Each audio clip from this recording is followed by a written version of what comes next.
A very good afternoon. You're watching the midday news on Rajya Sabha television, where we get you the biggest developing news stories at the top of one. I'm Ashwarya, and these are the headlines. Public health care given a new direction in the last 4 years, says Prime Minister Modi, adds initiatives taken by government to ensure affordable and preventive health care for poor and middle class is unprecedented. Inaugurates and dedicates 5 projects at AIIMS and Safdarjung in Delhi.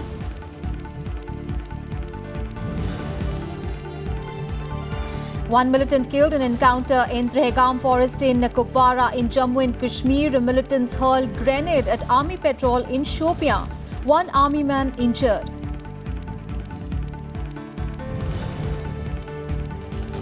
Pollution respite for national capital for the first time in nearly a year. Cleanest air this week following monsoon winds. Southwest monsoon to cover entire country in the next 2 to 3 days.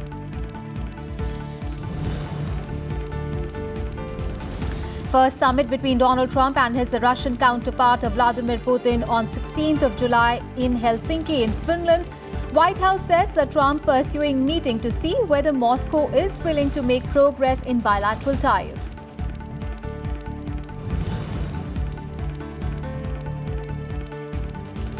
And Japan sneaked through to the knockout stages of the Football World Cup despite losing to Poland. Outdo Senegal on disciplinary record. England and Belgium both enter round of 16.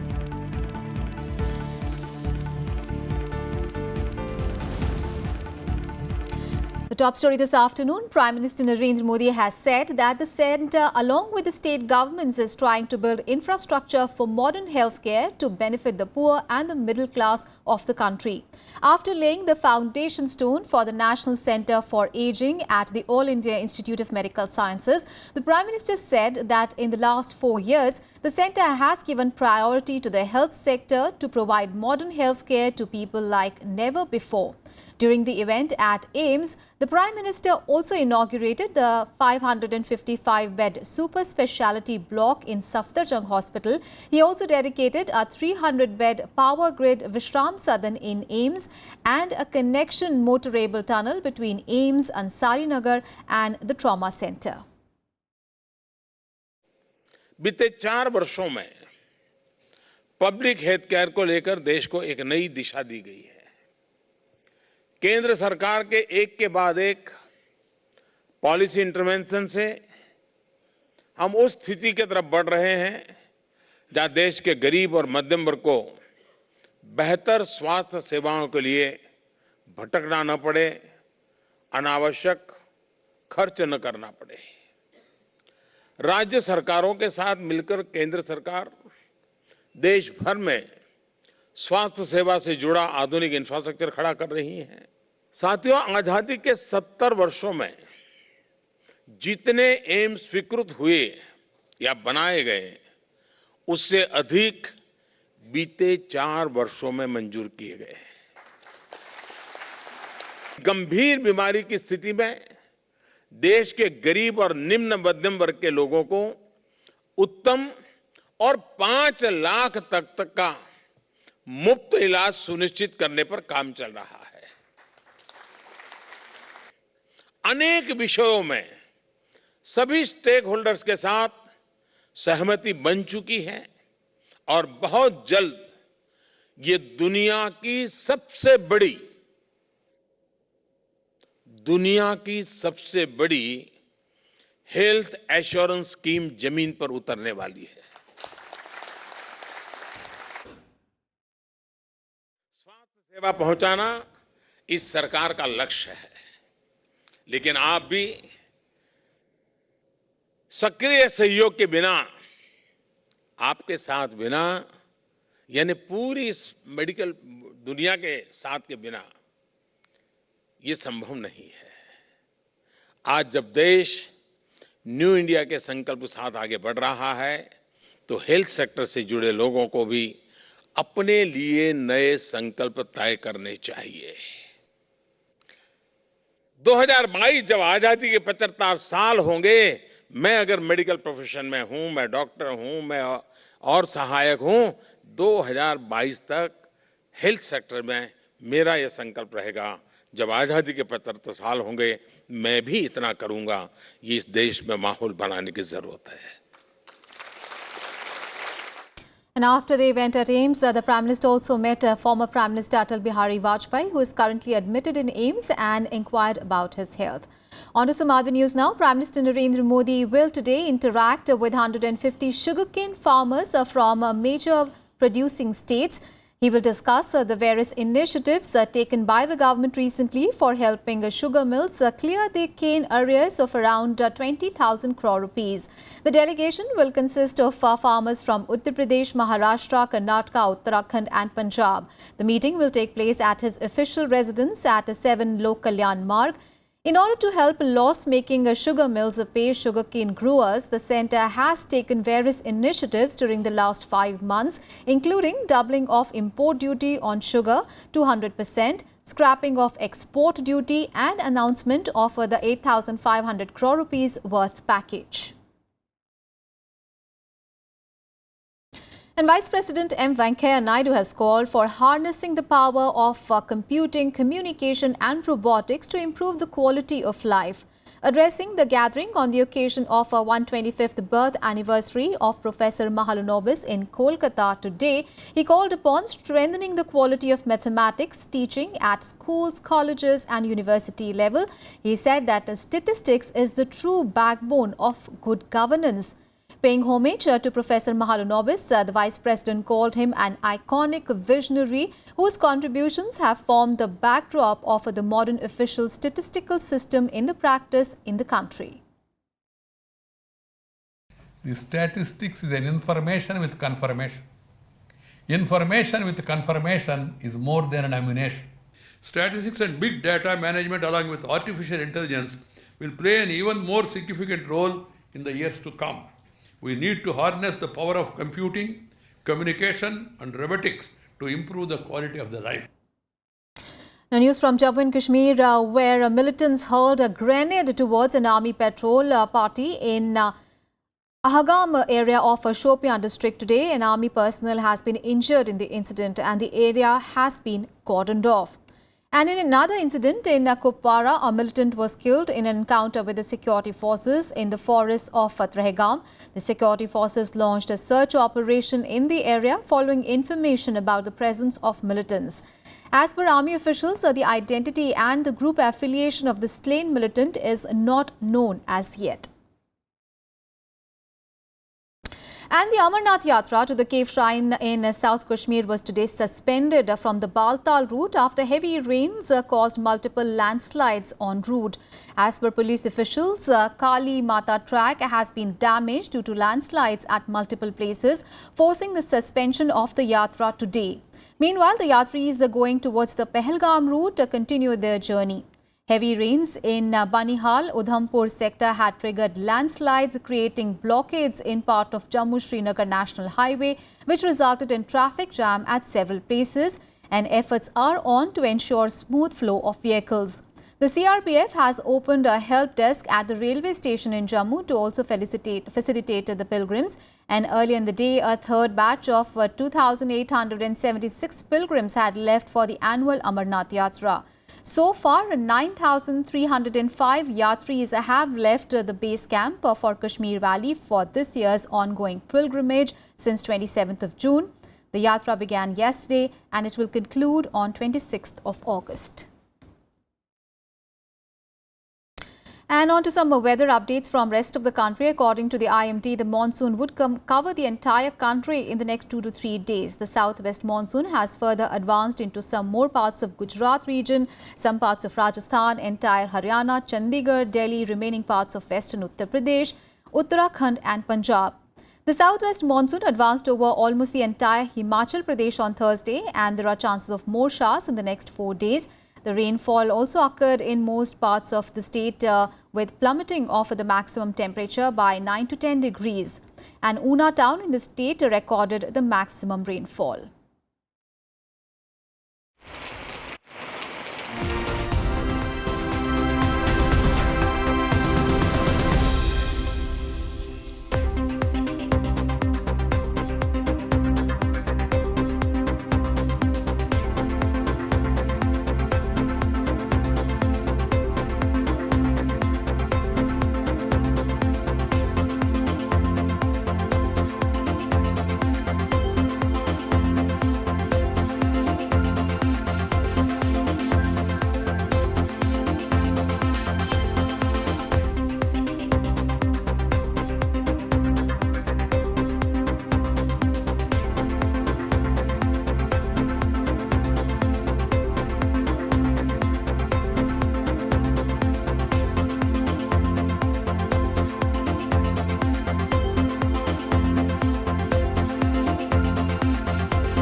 And Delhiites breathed the cleanest air this week with the monsoon winds washing away the dust and bringing the air quality in the satisfactory level for the first time in nearly a year. According to the Central Pollution Control Board data, the southwest monsoon hit the city this week with light rains on Monday and heavy showers yesterday, bringing respite not only from the scorching heat but also from the pollution which had peaked to unexpected levels this month. The air quality index value for the capital was a satisfactory 83 today. It touched this level on Wednesday after the heavy pre-monsoon showers. An air quality index between 0 to 50 is considered good and 51 to 100 as satisfactory. The last time Delhiites breathed such clean air was in August last year. And in some more good news for Delhiites, the centre on Thursday announced that no trees will be cut in the national capital for redevelopment projects as the concerned construction agencies begin to redesign the plans for redevelopment of colonies. A panel of the Delhi Assembly is all set to visit the sites of redevelopment projects in South Delhi today and submit a report on the current status of felled trees as well as new plantations done by the NBCC. Union Minister of Housing and Urban Affairs Hardeep Singh Puri is also assured that the national capital's green cover would not be damaged and that steps would be taken to enhance it. And the Ministry Secretary D.S. Mishra announced that 1 million trees will be planted in Delhi in the next 3 months. The Delhi High Court had also asked the National Buildings Construction Corporation to not cut any more trees in the national capital till 4th of July after reports said that over 16,000 trees were to be felled. CC and CPWD will rework the design and plans of these 7 colonies in such a way that for the remaining redevelopment, no more trees will be felled. In the next 3 months, the different agencies of Government of India are going to plant more than 1 million trees. On to some other news, the Central Board of Secondary Education, or the CBSE, has issued disciplinary action against 130 teachers in the country after major evaluation errors were found in answer scripts of Class 10 and Class 12 board examination. Now, facing flack over evaluation errors, the CBSE has ordered strict action against over 100 teachers across the country. They have been held responsible for major mistakes in totaling of marks in the Class 10 and Class 12 board examination papers, with the highest number of erring teachers from Patna, where 45 teachers have been suspended.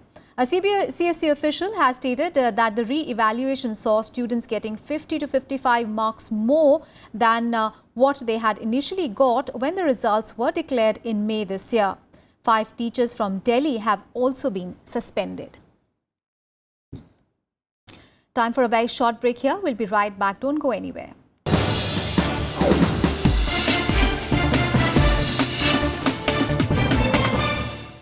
Welcome back after the break.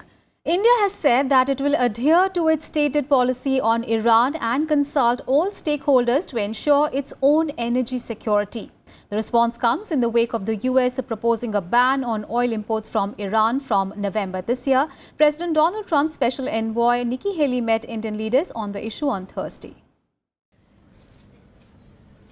External Affairs Minister Sushma Swaraj held talks with US President's emissary Nikki Haley on the potential US ban on oil imports from Iran after the 4th of November.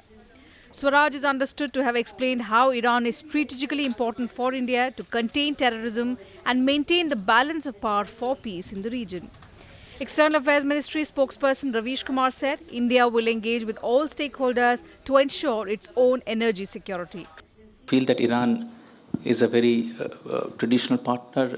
We have historical civilization linkages with Iran. As far as we are concerned, we will take all necessary steps, including engagement with relevant stakeholders to ensure our energy security. After the meeting with Swaraj, Haley raised the same issue with Prime Minister Narendra Modi.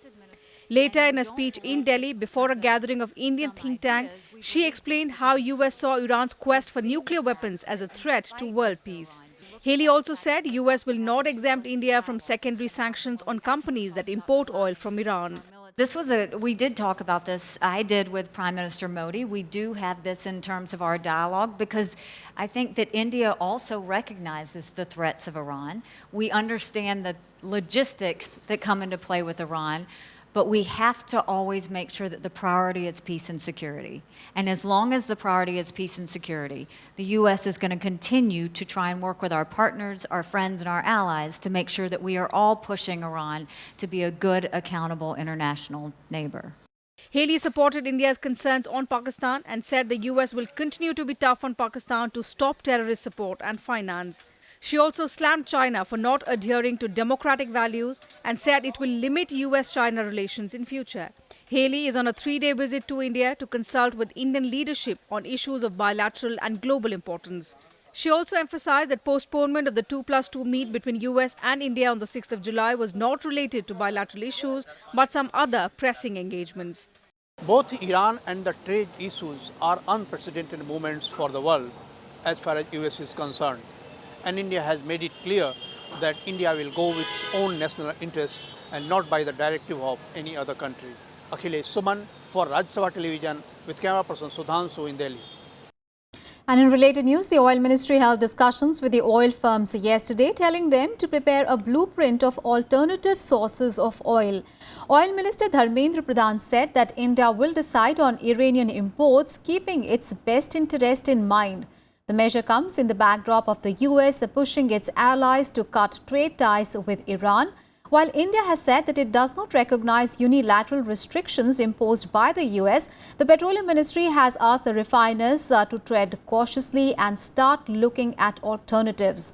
The US, apart from reimposing sanctions on Iran, has also threatened to cut off access to the American banking system for foreign financial institutions that trade with Iran. And China's Defense Ministry announced on Thursday that a senior Chinese general will soon visit India as both the nations make effort to reset ties following the ice-breaking summit between their leaders recently. Chinese President Xi Jinping and Prime Minister Narendra Modi had agreed in the month of April to open a new chapter in ties after the Doklam dispute. Chinese Defense Ministry said that Major General Liu, Deputy Commander of China's Western Military Region, would soon go to India as well as Pakistan. China has not discussed the dates as yet. Liu would discuss border issues and cooperation as well as military exchanges during his visit to India. A top international focus, the first formal one-on-one summit between US President Donald Trump and Russian leader Vladimir Putin takes place on 16th of July in Helsinki in Finland. The Kremlin and the White House simultaneously announced the place and date a day after reaching agreement for the two leaders to meet following a visit by US National Security Advisor John Bolton to Moscow. The White House said that the two leaders will discuss the relations between the US and Russia and a range of national security issues. And other issues include the civil war in Syria, Russian aggression in Ukraine, and North Korea's nuclear weapons. The summit will come at the end of Donald Trump's scheduled trip to Europe, including a NATO summit in Brussels, which is set for 11th and 12th of July. The Trump-Putin summit also takes place in the midst of a U.S. Special Counsel investigation into Russian interference in the 2016 U.S. election. This will be the first formal summit between Trump and Putin. The two had met on the sidelines of economic conference last year in Germany and Vietnam and have spoken on the phone.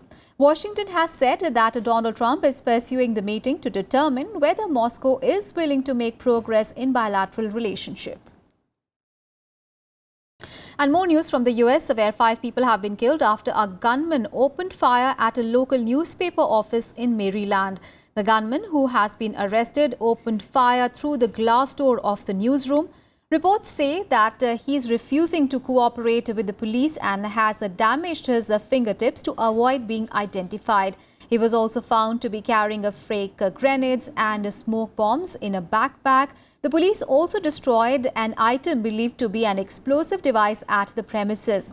And after the shooting, more than 170 people were escorted safely from the building, which houses other businesses as well. Police said that it was a targeted attack on the newspaper, which had recently received violent threats through social media. US President Donald Trump also tweeted a message of support. There are 5 fatalities that we know of. There are several other persons that are gravely injured. We will have more information for you in the next briefing. The shooter is in custody and being interrogated at this time. I want to commend the public safety professionals who were very quick to the scene here within about 60 seconds. And news from Indonesia, where ash from a volcanic eruption forced the closure of the international airport of Bali today. Mount Agung volcano became active again after a lull since late last year. Now, according to Disaster Mitigation Agency, the airport will stay shut today as 48 flights had been cancelled, including 38 international flights and 10 domestic flights. Now, it has affected more than 8,000 passengers. And now a look at what all is happening in the Football World Cup in Russia.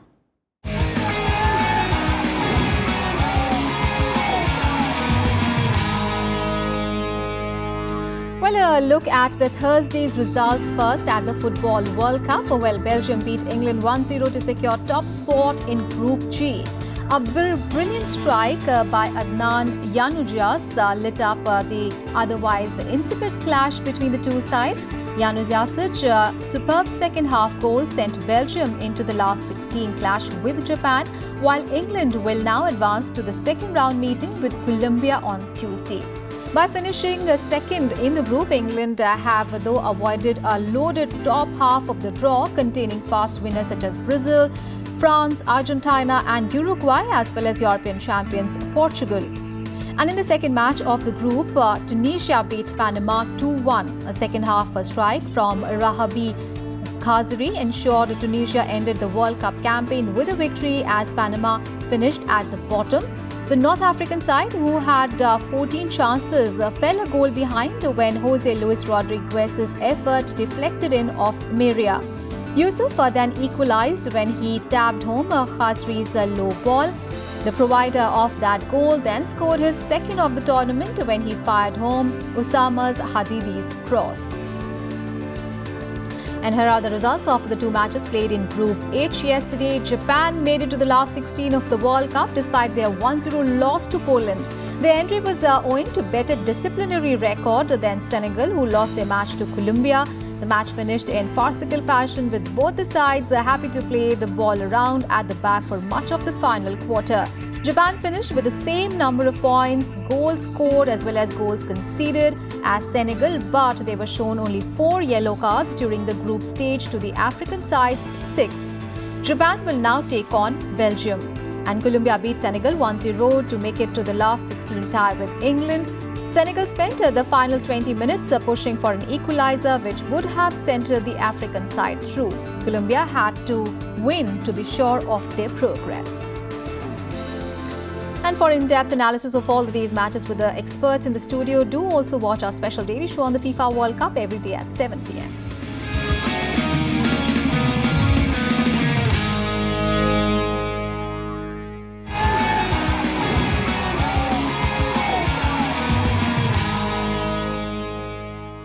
And a look at all the other sporting action. Here is the Sports Beat.